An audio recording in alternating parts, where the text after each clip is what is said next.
धीरे कोई साया उसके नजदीक आ रहा है। साय को देखकर गुंजा अपनी आंखों को जोर से बंद कर लेती है और अपनी सौतेली माँ कमला को आवाज लगाने लगती है। माँ जल्दी आओ, देखो मेरे कमरे में कोई है, जल्दी आओ माँ। फिर से नाज पिटी की नाटकबाजी शुरू हो गई। अरे मैं तंग आ गई हूँ इस लड़की से। इसके बाप का लिहाज ना होता ना तो कब का घर से बाहर निकालकर फेंक दिया होता मैंने से। आज तो खैर नहीं है इसकी। जरा सा काम बताओ नहीं कि कुछ ना कुछ कहानी बनाना शुरू कर देती है। आ रही, ठहर जा। कमला कमरे में आकर, लाओ दिखाओ कौन राक्षस तुम्हारे कमरे में घुसा है जो तुम इतना गला फाड़ कर चिल्ला रही हो। मैं सच कह रही हूँ माँ, जब मैं अपने कमरे में बैठकर रो रही थी तो मैंने एक साया अपने नजदीक आते हुए देखा। मैं झूठ नहीं बोल रही, मेरी बात पर यकीन करो। झूठ पर झूठ बोले जा रही है। इतनी बेशर्म हो गई है तू। कभी गुड्डन पर काम बिगाड़ने का इल्जाम लगाती है और कभी कमरे में भूतिया साया होने की झूठी बात कहती है। कहाँ है वो भूतिया साया? हमें तो आज तक नजर नहीं आया। आज तुझे ऐसी सजा दूंगी कि याद रखेगी। इस कमरे में तुझे भूत प्रेत नजर आते हैं ना, तो ठीक है, आज रात को तू इस कमरे में नहीं सोएगी। घर के बाहर आंगन में जो पेड़ लगा है ना, उसके नीचे सोएगी। एक रात खुले आसमान के नीचे बिताएगी तो कल से कमरे में भूत प्रेत दिखाई देने बंद हो जाएंगे। कमला गुंजा को खाना दिए बगैर रात के अंधेरे में घर से बाहर निकाल देती है। माँ ऐसा मत करो, मुझे बहुत डर लग रहा है। इतनी रात को मैं घर के बाहर अकेले कैसे रहूंगी। माँ मैं वादा करती हूँ आज के बाद कभी आपको परेशान नहीं करूंगी। दरवाजा खोल दो। गुंजा रो रो कर अपनी माँ कमला से दरवाजा खोलने की विनती करती है, लेकिन कमला दरवाजा नहीं खोलती। 8 साल की नन्ही सी गुंजा रोते रोते वहीं पेड़ के नीचे ही सो जाती है। आधी रात को गुंजा को अपने सर के ऊपर एक हाथ महसूस होता है, जिससे गुंजा की आंख खुल जाती है। गुंजा जैसे ही आंख खोलती है उसे अपनी आंखों के सामने एक डरावनी सी चुड़ैल नजर आती है। कौन हो आप? कहीं आप सचमुच की चुड़ैल तो नहीं हो? दूर रहो मुझसे, कोई बचाओ, कोई बचाओ। माँ, बाबूजी। हाँ बेटा, तुमने सही पहचाना। मैं एक चुड़ैल हूँ, लेकिन तुम्हें मुझसे डरने की कोई जरूरत नहीं है। कमरे में जिस काले साए को तुम बार बार देखती हो वो मैं ही हूँ। मैं तुम्हारे आसपास तुम्हारा ध्यान रखने के लिए रहती हूँ। तुम्हें नुकसान पहुंचाने या डराने का मेरा कोई इरादा नहीं। मुझसे डरने या घबराने की कोई जरूरत नहीं है। देखो बेटा, शांत हो जाओ, घबराओ नहीं, बिल्कुल चुप हो जाओ। चुड़ैल की बात सुनकर गुंजा थोड़ा शांत हो जाती है और ध्यान से चुड़ैल की बात सुनने लगती है।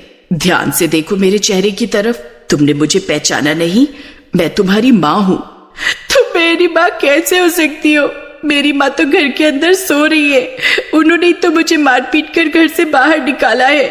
नहीं बेटा, जो घर के अंदर सुकून से सो रही है वो तुम्हारी माँ नहीं है। अगर वो तुम्हारी माँ होती तो तुम्हें कभी घर से बाहर न निकालती। तुम ही बताओ, क्या जिस तरह से वो तुमसे घर के काम करवाती है, मारती पीटती है, तुम्हारी छोटी बहन गुड्डन के साथ भी वैसा ही व्यवहार करती है? नहीं, छोटी को तो कभी नहीं मारती माँ। कहती है कि मैं बड़ी हूँ इसलिए मुझे घर के काम करने चाहिए और अपनी छोटी बहन गुड्डन का ख्याल रखना चाहिए, इसीलिए माँ मुझसे घर के काम करवाती है। बहुत भोली है रे तू। वो कमला तेरी सगी माँ नहीं है। मेरी मौत के बाद तेरे पिता ने कमला से दूसरी शादी कर ली थी, इसीलिए वो तेरे साथ सौतेला व्यवहार करती है। अपनी बेटी के साथ दुर्व्यवहार होता देख मरकर भी मेरी आत्मा को शांति नहीं मिली, इसीलिए मैं तेरे आसपास भटकती रहती हूँ। क्या कहा? आप सच कह रही है? आप मेरी सगी माँ हो? क्या सच में जो साया मुझे हर समय अपने आसपास दिखाई देता है वो आप ही हो? हाँ बेटा, वो साया जो तुम बचपन से देख रही हो वो कोई और नहीं, मैं ही हूँ। लेकिन आज जब कमला ने तुझे बिना बात मार पीट कर अंधेरे में घर से निकाल दिया तो मुझसे बर्दाश्त नहीं हुआ और मुझे तेरे सामने आना पड़ा। इतने सालों से मैं बस इसीलिए चुप थी क्योंकि तू उसे अपनी माँ समझती और मैं नहीं चाहती थी कि तू एक बार फिर बिन माँ के जीवन बिताए। लेकिन अब मैं इसे नहीं छोड़ने वाली। अगले दिन देखो तो कैसी ढीठ है। कोई और बच्चा होता ना तो रात भर रो रो कर आधा हो गया होता, और ये बेशरम खर्राटे मारकर सो रही है। चल जल्दी उठ और घर के कामों में मेरी मदद कर, फिर तुझे स्कूल भी तो जाना है। जल्दी से हाथ चलाकर काम निपटा। आप चिंता मत करो माँ, मैं अभी झाड़ू पोछा लगा देती हूँ, उसके बाद खाना बनाने में आपकी मदद करती हूँ। मेरी नन्ही सी बच्ची से घर के काम करवाते हुए तुझे शर्म नहीं आती? एक तो तू घर के सारे काम मेरी बच्ची से करवाती है, ऊपर से इसके बाप के घर आने पर उसकी झूठी शिकायतें लगाकर डांट भी पड़वाती है। यही तो करती आ रही है ना तू बरसों से। आज मैं तेरा खून पीकर तेरी कहानी ही खत्म कर दूंगी। किशन ने तुझसे इसलिए दूसरी शादी की थी कि उसकी बिन मां की बच्ची को एक मां का प्यार मिल सके। क्या मां ऐसी होती है जो अपने एक बच्चे को तो पलकों पर बिठा कर रखे और दूसरे से घर के काम करवाए और मारपीट करे? तेरी जैसी मां के होने से तो मां का ना होना बेहतर है। इसलिए आज मैं तुझे मारकर इन दोनों बच्चों को फिर से अनाथ कर दूंगी। नहीं नहीं, आप ऐसा नहीं कर सकती। मेरी कमला माँ को छोड़ दो। ये जैसी भी है, मैंने बचपन से इन्हें अपनी माँ माना है। मैं नहीं चाहती कि मेरे कारण इनको कोई भी चोट पहुंचे। गुंजा की बात सुनकर कमला की आंखों में आंसू आ जाते हैं। दामिनी बहन, मुझे माफ कर दो।